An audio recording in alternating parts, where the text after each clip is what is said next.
ಪರಿಶಿಷ್ಟ ಜಾತಿ ಅಭಿವೃದ್ಧಿ ಮೀಸಲಿಟ್ಟ ಜಮೀನನ್ನು ಅಲ್ಪಸಂಖ್ಯಾತ ಇಲಾಖೆಗೆ ಮಂಜೂರಾತಿ ಮಾಡಿಕೊಡುವುದನ್ನು ಕರ್ನಾಟಕ ರಾಜ್ಯ ಛಲವಾದಿ ಮಹಾಸಭಾ ಅಧ್ಯಕ್ಷ ಮಹಾದೇವ್ ಮೊಘಾ ಖಂಡಿಸಿದ್ದಾರೆ. ನಗರದ ಪತ್ರಿಕಾ ಭವನದಲ್ಲಿ ಪತ್ರಿಕಾಗೋಷ್ಠಿಯನ್ನು ಉದ್ದೇಶಿಸಿ ಮಾತನಾಡಿದ ಅವರು, ಕಲಬುರಗಿ ತಾಲೂಕಿನ ಪಟ್ಟಣ ಗ್ರಾಮದಲ್ಲಿ ಸರ್ವೆ ನಂಬರ್ 120ರಲ್ಲಿ ಮೀಸಲಿಟ್ಟ 32 ಎಕರೆ 15 ಗುಂಟೆ ಗೈರಾಣ ಜಮೀನನ್ನು ಅಲ್ಪಸಂಖ್ಯಾತ ಇಲಾಖೆಗೆ ಮಂಜೂರಾತಿ ಮಾಡಿರುವುದು ಖಂಡನೀಯ. ಈ ಕುರಿತು ದಕ್ಷಿಣ ಮತಕ್ಷೇತ್ರದ ಶಾಸಕ ಅಲ್ಲಂಪ್ರಭು ಪಾಟೀಲ್ ಅವರಿಗೂ ಸಹ ಮನವಿ ಮಾಡಿಕೊಂಡಿದ್ದೇವೆ. ಅವರು ಕೂಡ ಅಲ್ಪಸಂಖ್ಯಾತ ಇಲಾಖೆಯಿಂದ ಕಾಮಗಾರಿ ಪ್ರಾರಂಭಿಸಲು ಬಂದಿದ್ದಾರೆ. ಇದನ್ನು ನಮ್ಮ ಸಮುದಾಯದಿಂದ ತಡೆಹಿಡಿಯಲಾಗಿದೆ. ಈ ಕೂಡಲೇ ಈ ಜಮೀನನ್ನು ಪರಿಶಿಷ್ಟ ಜಾತಿ ಒಳಗಾಗಿ ಮೀಸಲಿಡಲಾಗಿದೆ ಎಂದು ಸರ್ಕಾರ ಆದೇಶ ಹೊರಡಿಸಬೇಕು ಎಂದು ಮನವಿ ಮಾಡಿಕೊಂಡರು. ಮಾದಿಗ ಸಮುದಾಯಕ್ಕೆ 20 ಗುಂಟೆ ಹಾಗೂ ಇತರ ಸಮುದಾಯಕ್ಕೆ 3 ಗುಂಟೆಯಾಗಿ 3 ಎಕರೆ ಸ್ಮಶಾನ ಭೂಮಿಗಾಗಿ ಕಾಯ್ದಿರಿಸಿತ್ತು. ಒಟ್ಟು 10 ಎಕರೆ ಜಮೀನಿನಲ್ಲಿ ಇಲ್ಲಿ ಒಂದು 3 ಮತ್ತು ಒಂದು 4 ಎಕರೆ ಹೋಗ್ಬಿಡ್ತು. ಉಳಿದ 6 ಎಕರೆ ಜಮೀನು ಉಳಿತಲ್ಲಿ.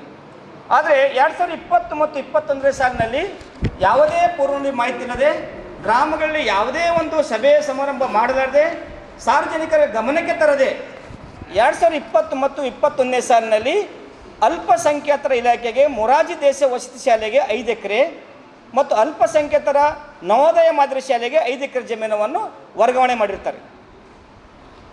ಉದ್ದೇಶ ಇಷ್ಟೇ, 50 ವರ್ಷಗಳ ಹಿಂದೆ ಅಂದರೆ 1973ರಲ್ಲಿ 50 ವರ್ಷಗಳ ಹಿಂದೆ ನಮ್ಮ ಕುಟುಂಬವು 120 ಕುಟುಂಬಗಳಿದ್ದವಲ್ಲಿ. ಈಗ ಸುಮಾರು 500 ಕುಟುಂಬಗಳಾಗಿವೆ. ಈ ಕುಟುಂಬ ರಹಿತರಾಗಿದ್ದೀವಿ. ನಮಗೆ ನಿವೇಶನಗಳಲ್ಲಂತೂ ಅನೇಕ ಬಾರಿ ಅಲ್ಲಿನ ನಮ್ಮ ಸಮುದಾಯದ ಮುಖಂಡರು ಗ್ರಾಮ ಪಂಚಾಯತಿಗಳಿಗೆ ಅರ್ಜಿ ಸಲ್ಲಿಸಿರ್ತಾರೆ. ಯಾಕೆ 120 ಎಕರೆ ಜಮೀನದ, ಆ 120ಕ್ಕೆ ನಿವೇಶನ ಬಿಟ್ಟು 500 ನಿವೇಶನಗಳು ಬೇಕಾಗ್ಯಾವ. ಅದನ್ನು ನಾವು ಶಾಸಕರಿಗೆ ಹೇಳೋದಿಷ್ಟೇ, ತಾವುಗಳು ನಮ್ಮ ರಾಜ್ಯದಲ್ಲಿ ಈ ಕಾಂಗ್ರೆಸ್ ಸರ್ಕಾರ ಬರಬೇಕಾದ್ರೆ ವಿಶೇಷವಾಗಿ ನಮ್ಮ ಸಮುದಾಯ, ಹೊಲಿಯ ಸಮುದಾಯದಿಂದ 99% ಮತಗಳನ್ನು ಪಡ್ಕೊಂಡು ರಾಜ್ಯ ಸರ್ಕಾರ ಆಗ್ತಾ ಇದ್ದೀರಿ. ನಾವು ಶಾಸಕರಿಗೆ ಹೇಳೋದಿಷ್ಟೇ, ಮಾನ್ಯರೇ, ನಮ್ಮ ಓಟ್ಗಳು ಪಡೆದಿರ್ತೀರಿ, ನಾವು ಓಟ್ ಹಾಕಿ ನಿಮಗೆ ನಾವು ನಿವೇಶನ ರಹಿತ ಸಮಾಜಗಳಂಥ ಪರಿಸ್ಥಿತಿ ಕೂಡ ಇದಾಗಿದೆ. ಇದನ್ನು ಕೂಡಿಸಿ ಮೊನ್ನೆ ಇದೇ ತಿಂಗಳಿನಲ್ಲಿ ಒಂದು ಅಡಿಗಲ ಸಮಾರಂಭಕ್ಕೆ ಮಾನ್ಯ ಶಾಸಕರು ಅಲ್ಲಂಪ್ರಭು ಪಾಟೀಲ್ ಕೂಡ ಆ ಗ್ರಾಮಕ್ಕೆ ಬಂದಿದ್ದರು. ಅದಕ್ಕೆ ನಾವು ಅದೇ ದಿವಸ ಗ್ರಾಮಸ್ಥರೆಲ್ಲ ಕೂಡಿಕೊಂಡು ಮಾನ್ಯ ಶಾಸಕರಿಗೆ ನಾವು ಭೇಟಿಯಾದ್ದೀವಿ. ನೋಡ್ರಿ, ಇದು ನಮಗೆ 50 ವರ್ಷಗಳ ಹಿಂದೆ ಸಮಸ್ತ ಹರಿಜನ ವಲಯ ಸಮುದಾಯಕ್ಕೆ ಮೀಸಲಿಟ್ಟ ಜಾಗ ಅಂತ ಕೊಟ್ಟಿರಿ 73ದಾಗ. ಅವಾಗ ನಮಗೆ 120 ಸಮುದಾಯಗಳಿದ್ದು 50 ವರ್ಷ ನಂತರ ಅದು ಒಂದು 500 ಅಂತ ಮಟ್ಟಕ್ಕೆ ಮುಟ್ಟ್ಯಾವ. ಹೆಂಗೆ ವಸ್ತಿನೇ ನೋಡ್ರಿ, ಈ ಜಸ್ಟ್ ಸಮುದಾಯಕ್ಕೆ 10ನೇ ಜಾಗ ಅದ, 10 ಎಕರೆ.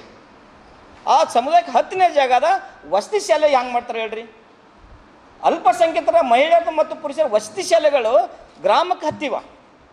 ಇನ್ನು ಫ್ಯೂಚರ್ದಲ್ಲಿ ಕೂಡ ನಾಳೆಗ ಸಮಸ್ಯೆಗಳಾಗುವಂಥ ಸಾಧ್ಯತೆ ಕೂಡ ಇರ್ತವೆ. ಧಾರ್ಮಿಕ ಕಲೆಗಳಾಗುವಂಥ ಸಮಸ್ಯೆಗಳು ಇರ್ತವೆ.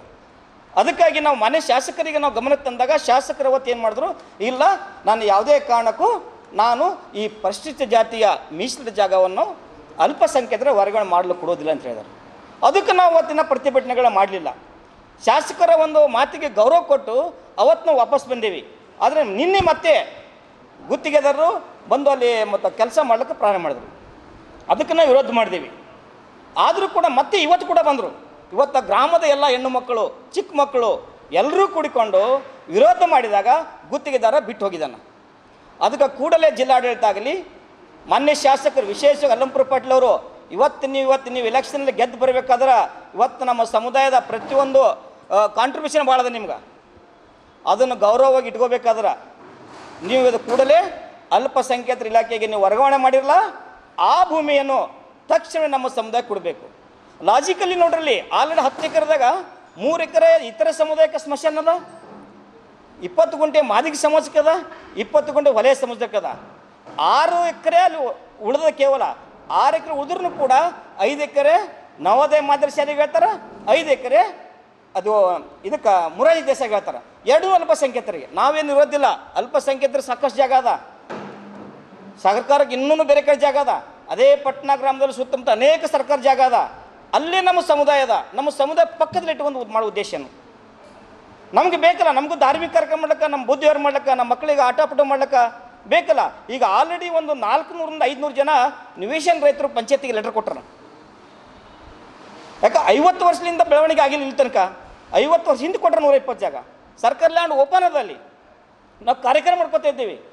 ಆದರೆ ಯಾವುದೇ ಗ್ರಾಮ ಸಭೆ ಮಾಡದೆ ಮತ್ತು ಗ್ರಾಮದವರ ಗಮನಕ್ಕೆ ತರದೆ ಇದು ಮಾಡಿದ ಖಂಡನೀಯವಾಗಿದೆ.